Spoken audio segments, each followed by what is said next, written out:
करीब एक साल से हिंसा की आग में जल रहे मणिपुर पर अब संघ प्रमुख मोहन भागवत ने चुप्पी तोड़ी है। शपथ ग्रहण के ठीक 2 दिन बाद जब संघ प्रमुख ने नई नवेली सरकार को हिंसा रुकवाने की नसीहत दी तो विपक्ष ने बयान को हाथों हाथ लिया और सरकार की मंशा पर सवालिया निशान खड़े कर दिए। पूछा कि आखिर बीजेपी और संघ के बीच सब कुछ ठीक तो चल रहा है ना।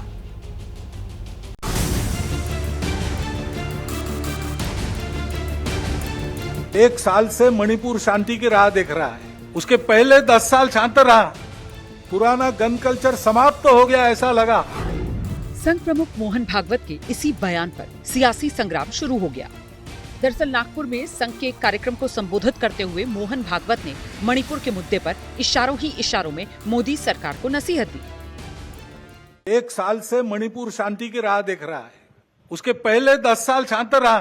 पुराना गन कल्चर समाप्त तो हो गया ऐसा लगा और अचानक जो कलह वहां पर उपज गया या उपजाया गया, उसकी आग में अभी तक जल रहा है, त्राही त्राही कर रहा है। कौन उस पर ध्यान देगा? प्राथमिकता देके उसका विचार करना ये कर्तव्य है। सवाल ये है कि आखिर संघ प्रमुख को मणिपुर के मुद्दे पर सार्वजनिक मंच पर क्यों बोलना पड़ा।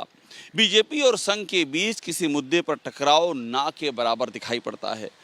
अगर कोई असहमति भी होती है तो उसे पर्दे के पीछे ही सुलझा लिया जाता है। ये पहली बार हुआ है जब संघ प्रमुख सार्वजनिक मंच पर पार्टी को नसीहत देते हुए नजर आए हैं।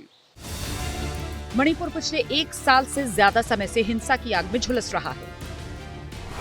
मणिपुर में 3 मई 2023 को बड़ा जातीय संघर्ष भड़का। मैतेई समुदाय सरकार से जनजाति का दर्जा दिए जाने की मांग कर रहा है। 27 अप्रैल 2023 को मुख्यमंत्री जिस ओपन जिम का उद्घाटन करने वाले थे उसमें आग लगा दी गई। इसके बाद बड़े पैमाने पर हिंसा भड़क गई। इस जातीय संघर्ष में अब तक 219 से ज्यादा लोग मारे जा चुके हैं।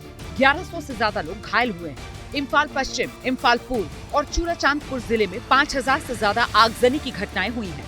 पुलिस ने 10,000 से ज्यादा FIR दर्ज की। लेकिन सरकार की तमाम कोशिशों के बाद मणिपुर में हिंसा थमने का नाम नहीं ले रही। इधर विपक्ष संघ प्रमुख के बयान के बाद फिर मणिपुर के मुद्दे को लेकर सरकार को घेर रहा है।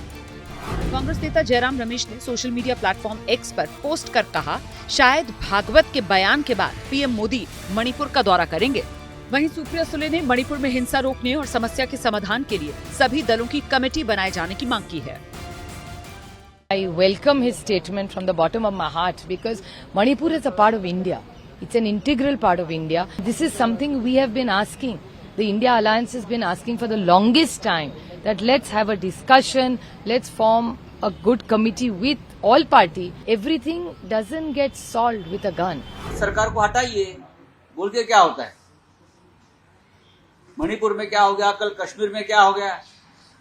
मोहन भागवत जी आदरणीय है, बोलते हैं, लेकिन सरकार तो उनके आशीर्वाद से चल रही है ना, बोलने से क्या होता है? देखिए, ये बहुत बड़ी बात है और अब माँ बेटे का झगड़ा हो गया है। मात्र संस्था है RSS, बीजेपी उसका एक संगठन है। नड्डा जी ने बीच चुनाव में खुलेआम कहा कि अब हमको RSS की जरूरत नहीं है। कहीं ना कहीं उसके कारण भी ये सारे बयान जो मोहन भागवत ने दिए हैं वो उसकी भी एक वजह हो सकती है। सियासी नजरिए से देखें तो इस बार मणिपुर की दोनों लोकसभा सीटों पर कांग्रेस को जीत मिली। इस चुनाव में मणिपुर में बीजेपी एक भी सीट जीतने में विफल रही। 2019 के मुकाबले बीजेपी को करीब 17% वोट का नुकसान हुआ। कांग्रेस को 2019 के मुकाबले करीब 23% वोट ज्यादा मिले। मोहन भागवत का ये बयान ऐसे वक्त में आया जब लगातार तीसरी बार नरेंद्र मोदी बतौर प्रधानमंत्री देश का प्रतिनिधित्व कर रहे हैं। संघ प्रमुख के बयान को बीजेपी चीफ JP नड्डा के बयान से भी जोड़कर देखा जा रहा है, क्योंकि चुनाव के दौरान एक अंग्रेजी न्यूज़पेपर को दिए गए इंटरव्यू में JP नड्डा ने संघ की जरूरत बीजेपी को ना के बराबर होने की बात कही थी।